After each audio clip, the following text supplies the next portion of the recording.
Bonjour, c'est Jean Descartes. Bienvenue au cœur de l'histoire.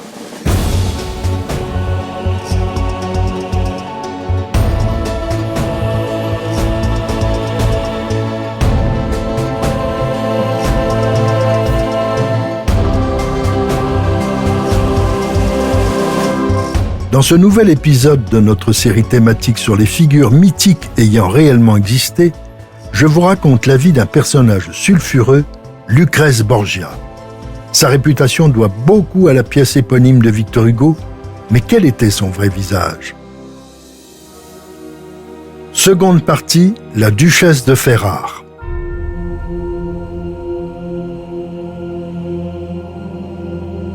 C'est encore César, devenu duc de Valentinois par la grâce du roi de France Louis XII, qui va se charger de négocier le mariage de sa sœur avec l'héritier du duc Hercule d'Este, installé désormais dans la ville de Ferrare.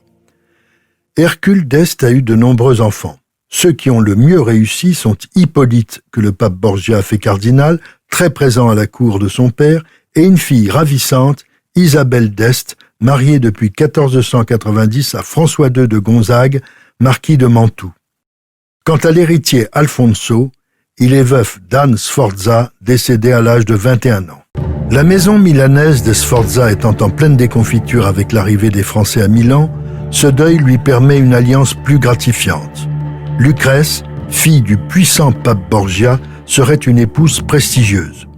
Toutefois, les négociations sont laborieuses, d'autant plus que les ambassadeurs de Ferrare à Rome ont fait sur la famille Borgia des rapports quelque peu inquiétants.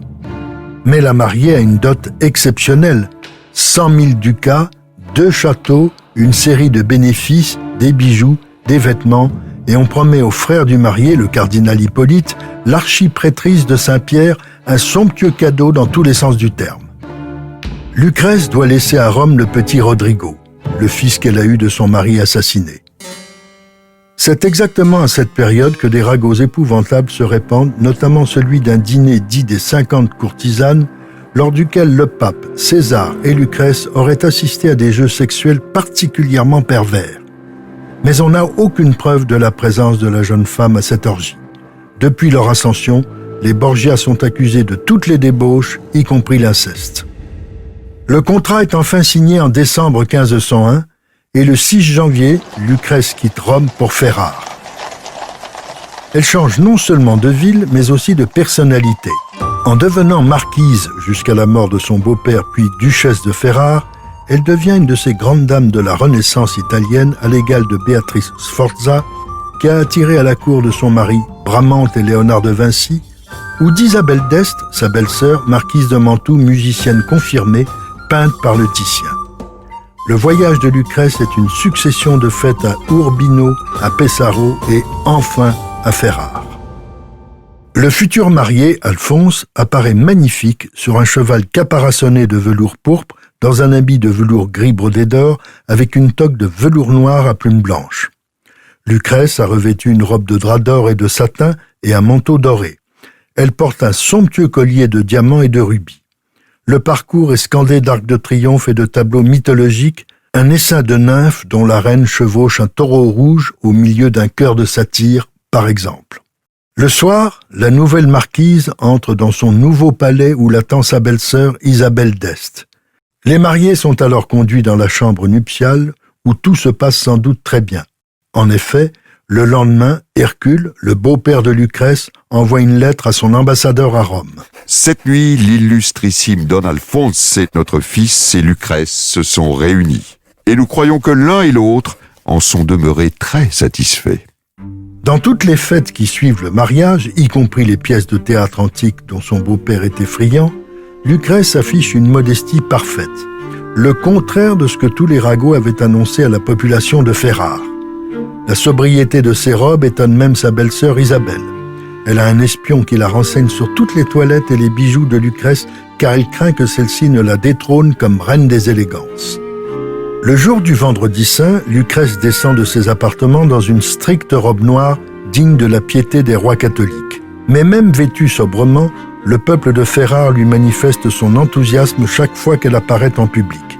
Et l'un des plus grands poètes de l'époque, l'Arioste, écrit un long poème en latin qui est un dialogue entre les Romains condamnés à perdre Lucrèce et les heureux Ferrarais assez aimés des dieux pour la recevoir. La beauté blonde de Lucrèce a été révélée par de nombreux peintres de la Renaissance, tels Bartolomeo Veneto et le Pinturicchio.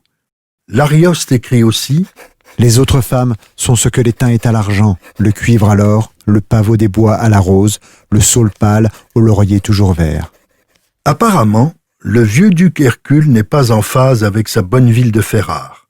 Pour lui, seul compte le fait que le mariage ait été consommé et la dot encaissée. Désormais, il fera tout pour être désagréable avec sa belle-fille. Il commence par licencier tous les Espagnols et les Romains de son cortège. Sitôt les réjouissances terminées, Lucrèce doit quitter le somptueux palais ducal pour s'installer dans l'austère château quadrangulaire au cœur de la cité. De plus, Hercule est avare. Il ne lui concède que 8000 ducats de rente annuelle alors qu'elle aurait dû en recevoir au moins 12 000. Impériale, elle dira qu'elle ne compte pas. Le duc finit par lui allouer 10 000 ducats.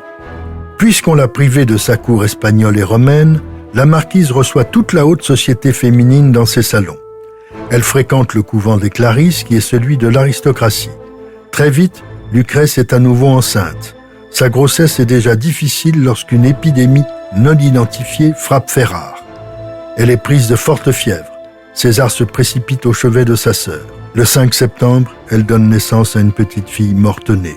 Elle est atteinte d'une grave fièvre puerpérale. On la croit perdue. Mais elle se remet, elle est déclarée guérie fin septembre 1502. L'année suivante est celle de la mort de son père, le pape Alexandre Borgia.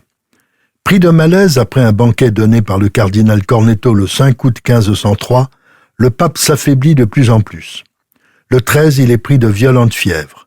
Le 17, il réclame l'extrême-onction avant de rendre l'âme à 19 heures. On parle d'apoplexie. Personne n'y croit. Tout le monde pense qu'il a été empoisonné lors de ce banquet. Son fils César est lui-même très malade, mais il s'en remettra. On ignore la réaction de Lucrèce lorsqu'elle apprend la mort de son père, mais c'est évidemment un séisme politique. Au pape Borgia, après un bref intérim, succède Jules II, fastueux mécène qui s'entoure de Raphaël, de Michel-Ange, de Bramante et lance l'édification de la basilique Saint-Pierre. C'est aussi un génie politique et un véritable pape soldat.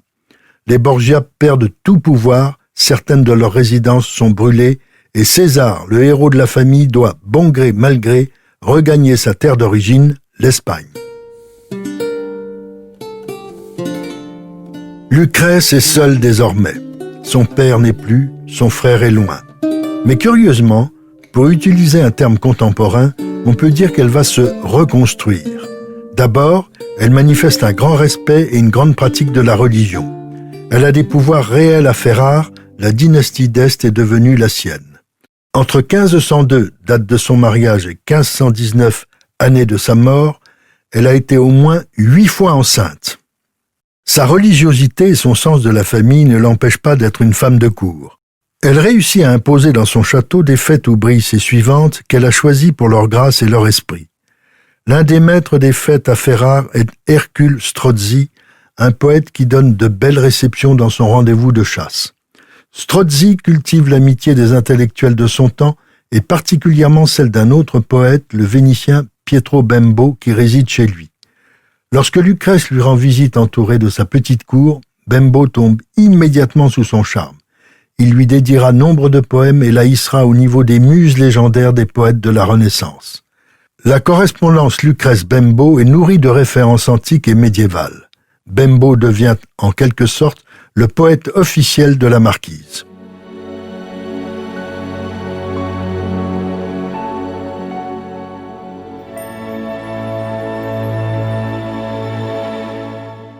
Le 25 janvier 1515, Hercule, duc d'Este, meurt. L'enjeu de sa succession est sérieux car le nouveau pape, Jules II, soutient en sous-main la candidature du cardinal Hippolyte, le frère d'Alphonse. Ce dernier, appuyé par Lucrèce et son réseau de relations, peut de son côté compter sur ses amis vénitiens. Le jour même du décès de son père, Alphonse prend tout le monde de cour en se faisant élire duc par les 12 sages de la ville de Ferrare. Ils lui remettent les insignes de son pouvoir, la baguette d'or et l'épée dans la chambre mortuaire de son père. Le soir, le nouveau duc fait une longue cavalcade au flambeau à travers la cité pour se faire reconnaître de son peuple. Lucrèce y assiste du haut de son balcon. Cette prise de pouvoir est l'occasion d'un rapprochement des époux devenus, désormais, maîtres de leur cité. Lucrèce reçoit l'un après l'autre les ambassadeurs venus saluer le nouveau duc. Et sitôt le grand deuil terminé, la duchesse organise des bals comme elle seule sait le faire. Toute l'aristocratie de Ferrare s'y bouscule. Malgré elle, Lucrèce voit Ferrare entrer en guerre contre Venise. En effet, Jules II reprend l'exacte politique des Borgia et veut récupérer la Romagne dont Venise s'est emparée après le départ de César en Espagne. Le pape organise la Ligue de Cambrai en 1508 qui réunit Louis XII, à qui on promet quelques villes autour de Milan, l'empereur Maximilien qui espère le Frioul et le roi d'Aragon. Une clause secrète de ce traité prévoit de rendre au duc de Ferrare et au marquis de Mantoue les territoires confisqués par Venise. Il y aura donc une guerre contre Venise. Lucrèce tient le pouvoir sur sa ville pendant la durée du conflit. La flotte vénitienne s'avance imprudemment sur le Pô en direction de Ferrare. Mais les Ferrarais l'emportent. Ils s'emparent de 18 galères vénitiennes et de 28 pièces d'artillerie. C'est Hippolyte qui a mené la bataille, mais c'est Alphonse qui va triompher. En brillante armure, il regagne sa capitale sur sa galère personnelle, au milieu d'une étincelante garde d'honneur et des étendards pris à l'ennemi. Lucrèce, vêtue d'or, vient l'accueillir avec ses dames d'honneur installées dans 20 carrosses d'apparat. C'est un grand jour de gloire pour le couple, mais cela ne va pas durer. Jules II ne tarde pas à réaliser qu'en s'alliant avec la France, il s'est allié à son pire ennemi. Louis XII s'empare de Bergame, Brescia et Pescara. Le pape souhaite rééquilibrer les choses. Il rompt son alliance avec le roi et se rapproche de Venise. Malgré les injonctions papales, Alphonse, lui, refuse de renoncer à l'alliance avec la France et de pactiser avec Venise. C'est une folie. Si le pape décide de mettre la main sur le duché de Ferrare, c'en est fini de la famille d'Este, d'autant que le duc est dépourvu d'armée pour l'affronter. Pour éviter cette catastrophe, Alphonse n'a plus qu'une solution, une véritable humiliation, se rendre à Rome dans un voyage de pénitence afin d'assurer Jules II de sa soumission totale. Le 24 juin 1512, il remet solennellement à Lucrèce le pouvoir sur la ville de Ferrare. Il arrive à Rome 2 semaines plus tard, confesse ses fautes et reçoit le pardon pontifical. Mais la contrepartie est rude. Jules II demande au duc de renoncer à Ferrare en échange d'Asti.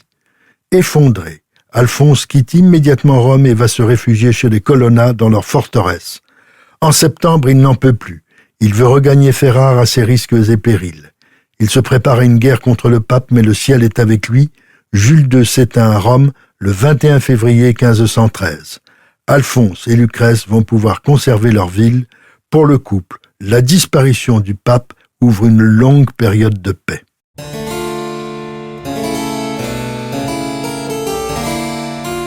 On le sait, Lucrèce est religieuse. Elle se rend très souvent au couvent des Bernardins, mais elle est aussi passionnée par la joaillerie. Elle prend à son service le prestigieux orfèvre Salomon. Elle adore les bijoux, ses vêtements sont brodés de perles et elle possède d'innombrables bagues, pendants d'oreilles, bracelets et camées. Dans sa vie privée, ses relations avec Alphonse sont cordiales et elle consacre une partie de son temps à ses jeunes fils, particulièrement à Hercule, l'héritier, né en 1508, et Hippolyte, né l'année suivante, futur cardinal d'Este.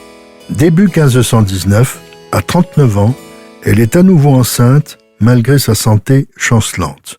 Le 15 juin, elle donne naissance à une fragile petite fille, mais l'accouchement lui confisque ses dernières forces. Elle n'y survivra pas. Lucrèce meurt paisiblement le 24 juin, pleurée par son mari et tout le peuple de Ferrare. Ceux qui furent chargés de ses funérailles ont raconté que sous ses magnifiques atours, elle portait une aire, c'est-à-dire une grossière chemise en poil de chèvre, ce qui est traditionnellement considéré comme un signe de pénitence.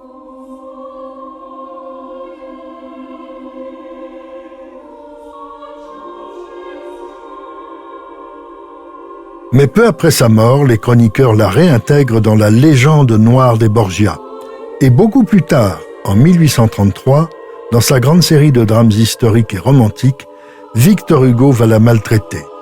Il montre une Lucrèce empoisonneuse, incestueuse et cynique qui meurt poignardée par un de ses fils.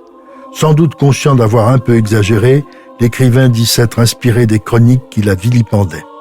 La pièce, créée à Paris au Théâtre de la Porte Saint-Martin le 2 février 1833, sera un triomphe admirablement interprété par la célèbre Mademoiselle Georges.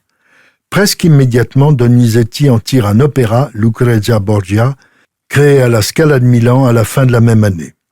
Des feuilletons, des films, des séries télévisées s'empareront eux aussi des turpitudes de la famille Borgia. Tous ne s'intéressent qu'à Lucrèce, au centre de la débauche romaine. Tous oublient la duchesse de Ferrare. Si cette plongée dans l'histoire vous a plu, n'hésitez pas à en parler autour de vous et à me laisser vos commentaires sur le groupe Facebook de l'émission. Je vous dis à bientôt pour un nouvel épisode de Au cœur de l'histoire. Au cœur de l'histoire est un podcast Europe 1 Studio. Il est écrit et présenté par Jean Descartes. Cet épisode a été réalisé par Jean-François Bussière. Ressources bibliographiques. Les Borgia, la pourpre et le sang par Jean-Yves Borio, édition Perrin, 2017. César Borgia par Yvan Cloulas, édition Talandier, 2005. Les Borgia, la Trinité maudite par Jacques Robichon, édition Perrin, 1989. Catalogue de l'exposition à Ferrare, Palais Bonacossi, 2002.